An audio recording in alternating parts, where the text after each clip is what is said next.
my god. You're so awesome, Lawrence Lim. It's Lawrence Lim with the W.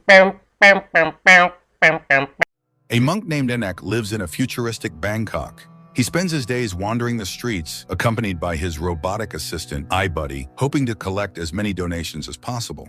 One day, while walking through a neighborhood inhabited by the poor, he sees a group of children giving alms and food to the homeless. But as soon as the children finish their good deeds, they immediately check their balance in the hugely popular AI service system, Ultra, which rewards users for helping those in need. The teenagers cheer at the large number of points they've earned, which fills Anik with a sense of disappointment and bitterness. Meanwhile, the news reports that it has been a year since Ultra began changing the approach to Buddhism. On this very day, an important event is taking place at the corporation's headquarters, where the system's inventor and founder, Neo, reminds everyone that, in modern times, many have turned away from religion, considering it outdated, irrelevant, or even corrupted. This, he claims, is caused by certain groups tarnishing religion and undermining people's faith. Yet Neo believes that religion is as important and necessary as ever. He offers a solution to revive faith, the Ultra program. In this system of merit-based points allows users to earn points for performing good deeds. These points can then be used for immediate rewards, such as paying utility bills, purchasing certain goods in stores, or gaining paid access to events. In short, goodness will now become tangible, and human virtue will bear fruit. Anik disapproves of this system, but he is a simple monk and cannot convey his opinion to Neo. Once again, one of the girls, Wei, notices his gaze and tries to give Anik some food, but her friend stops her, arguing that giving food in parts allows them to earn far more points. Anik attempts to explain to the teenager that true virtue lies in doing good without expecting immediate rewards. This is the essence of a true Buddhist kindness. However, Ultra immediately responds to the situation, explaining that this idea is mistaken as it contradicts their operational model.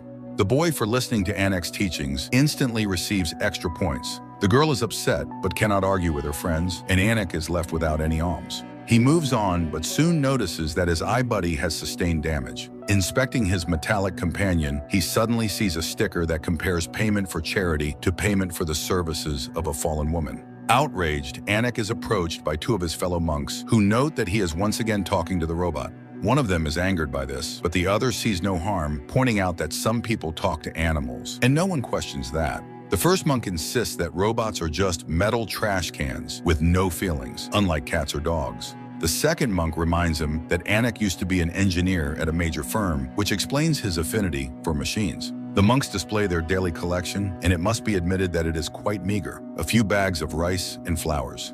Nearby, a man lying down turns on his gadget, where the news program reports that due to Ultra's popularity, people have stopped attending Buddhist sermons, leaving monks without alms. Everyone around seems ready to do good, but only for a price, thereby glorifying materialism. However, the government expresses gratitude to the Ultra project, noting that it has sparked a wave of kindness. The country now has an opportunity to move forward, and even government officials use the service. Neo is confident that the more good deeds are done, the better it will be for everyone. The monks are outraged because all this contradicts the teachings of the Buddha. Additionally, Ultra sells user data to third parties, which is illegal. Anik reminds them, however, that selling sacred items was also never taught by Buddha, and yet monasteries do it. As an example, he shows Buddha figurines that once enjoyed immense popularity because they could recite recorded sermons and teachings. Now, however, they are unwanted and gather dust on shelves. Later, Anik is cleaning the monastery courtyard and approaches his mother's grave. It has been 7 years since her death. The abbot calls out to him, reminding Anik that they are monks, but they are also human. Mourning loved ones is not a sin. He knows Anik has many questions and believes that the world is pushing them toward change. The question remains, what will they become after these changes? The abbot advises Anik to think carefully about this, while the sound of an Ultra advertisement echoes over the city. That evening, Anik goes out to find a new circuit board for his metallic friend, iBuddy, and stops by a shop in the market. However, such models have long been discontinued, and the shopkeeper can only offer spare parts from an old traffic control robot. She refuses to give him a discount, though. The only thing that could help is Ultra points, which Anik, for obvious reasons, doesn't have. Unexpectedly, a man offers to help. Anik recognizes him as his former colleague, Adam. After the purchase, they head to Adam's workshop, where he admits that he quit the company a year after Anik left. Adam started his own startup and once wanted to invite Anik to help with coding his new project. The man had been working on creating a simulation of brain activity for parents. He collected their memories and implanted them into a chip. The result was a plush bear capable of comforting children as effectively as their moms and dads. These toys are now flying off the shelves. However, Anik does not see this as a good idea, believing that it distances children from their parents, something that is already happening everywhere. As they talk, Adam pulls out an Ultra device, gifted to him by a client, and advises the monks to adapt. Otherwise, new technologies will simply drive them out. On the other hand, he notes, Buddhism has existed for thousands of years, so it's unlikely to lose to AI. Adam doesn't like using Ultra either, so he easily hands it over to Anik, who wishes to test the device. At the temple, Anik uses Ultra and leaves a negative review of the merit system, for which he immediately receives points. The man is puzzled. It turns out that Ultra doesn't care what kind of review it receives. It just matters that it gets one. This means it cannot distinguish between good and evil. The next day, Anik is walking through the streets when Wei approaches him, offering him food and apologizing for yesterday. At that moment, Wei's friend asks her to come with him, saying they'll earn fewer points without her. But the girl refuses, believing that teenagers have become obsessed with counting points. Angered, the boy grabs her arm, but Wei breaks free and throws her Ultra into the water. When the boy hurts Wei, iBuddy unexpectedly comes to the girl's aid. Using whatever strength he has, he pushes the bully and strikes him with his manipulators. Shocked, Anik watches for a moment before pulling the machine away from the boy.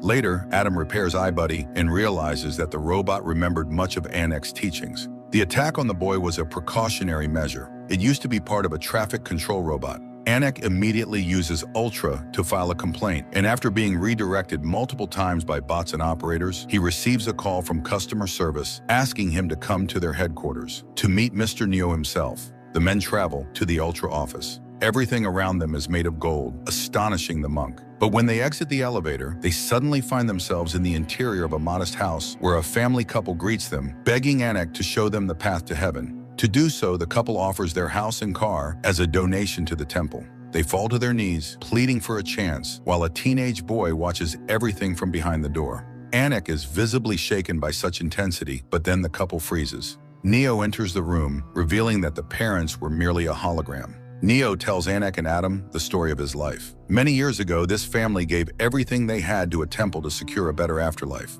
As a result, the family accumulated massive debts. To escape them, the couple decided to take their own lives and burn their house down. By fortune or misfortune, their son survived. That son was none other than Neo. From that moment, he vowed to destroy the criminals in saffron robes. Anik tries to argue that religion itself does not teach such things. However, Neo insists that everything a person does must either be rewarded or punished in this life. Neo offers Anik and Adam a position on his team to improve the Ultra project. If necessary, he is willing to hire all the monks from Anik's temple, including the abbot, so they can help infuse Buddhism's wisdom into the AI. Let them work for salaries and bonuses rather than rely on alms. There will no longer be a need to sanctify items or misappropriate donations. Each monk will teach the Buddha's lessons as they are meant to be taught.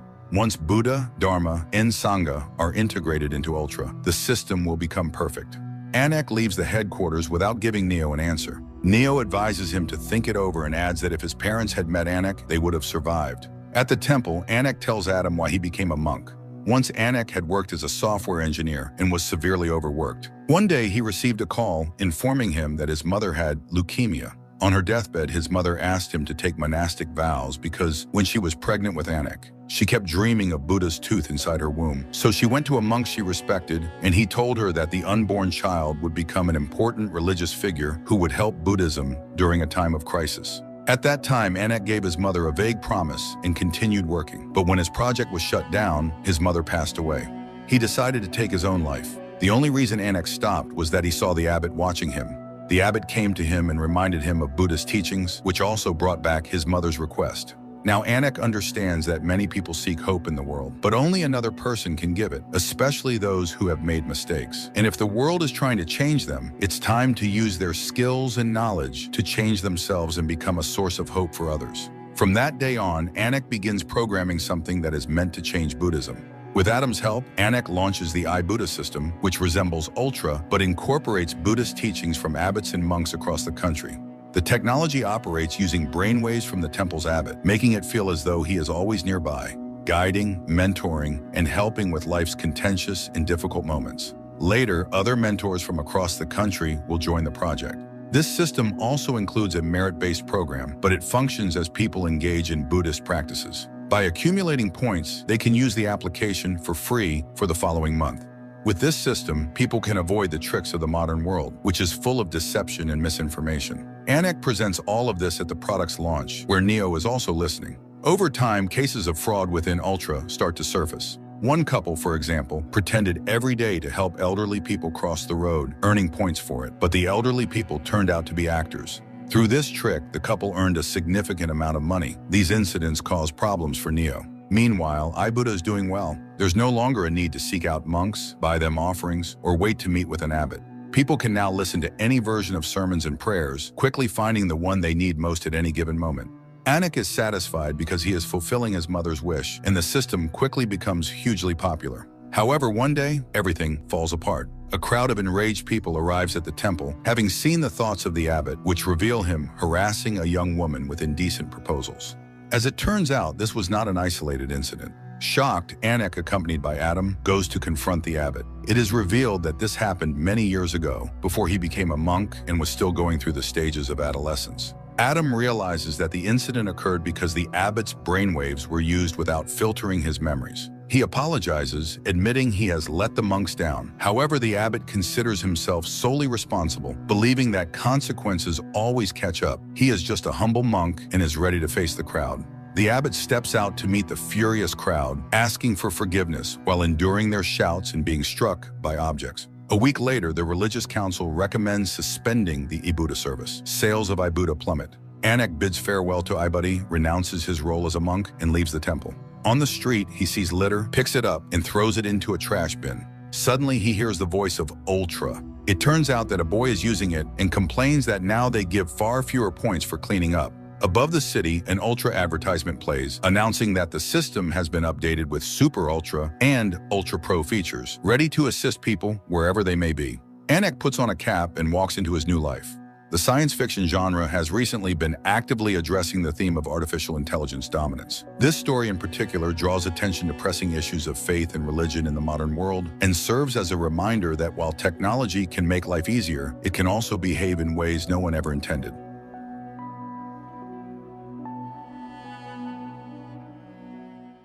Subscribe to Lauren's social media now, or I will weather modify your area so you will have flood for a week or so, or my name is not Donald Trump.